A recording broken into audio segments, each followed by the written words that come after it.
here in LA, in Michael Shuman's rehearsal space, with one of your bands, the Mini Mansions.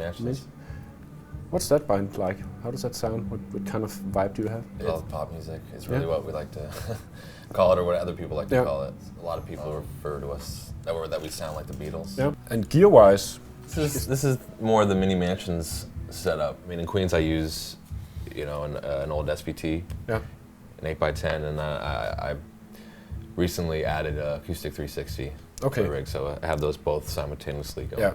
Well, it's not even about loudness. It's actually like getting two separate tones and then blending them together to create a new tone. I use the same rig I've used since I was 16. Okay. You know, once you find something that you love, it's like it's hard to get rid of it. So you started out simply because you couldn't find a bass player that played the way you wanted it to sound? Or? Yeah, basically, yeah. So what about now? Do you consider bass your main instrument now? Or I'd say now, yeah, now it's, I write on guitar, it's hard to write on bass, but I mean, bass is my thing now, for sure.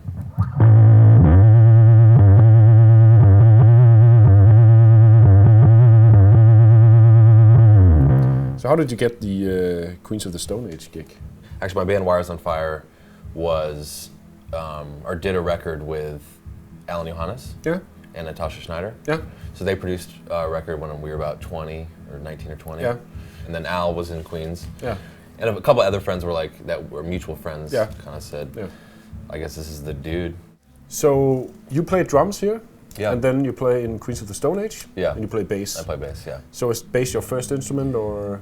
Yeah, I mean, guitar, guitar was my first instrument, and then, I think when I was like 14 or 15, I started this other band and wanted to play bass. Did you have some heroes growing up, some guys you thought were cool, or bands, or what's like your reference for? I guess I was raised on the Beatles, Yeah. So McCartney's, I mean, he's my favorite bass player. Yeah. Zeppelin became, another big one. Yeah. And John Paul Jones became kind of shifting from, I mean, obviously Paul plays both rock and, more melodic things, but kind of when listening to Zeppelin got me playing more like a rock bass player. And that's actually when I first started playing bass. So what are the plans for now? I mean, are you going out touring again, or? Right now I'm home, working on a couple records. Yeah. Busy, really busy. Yeah.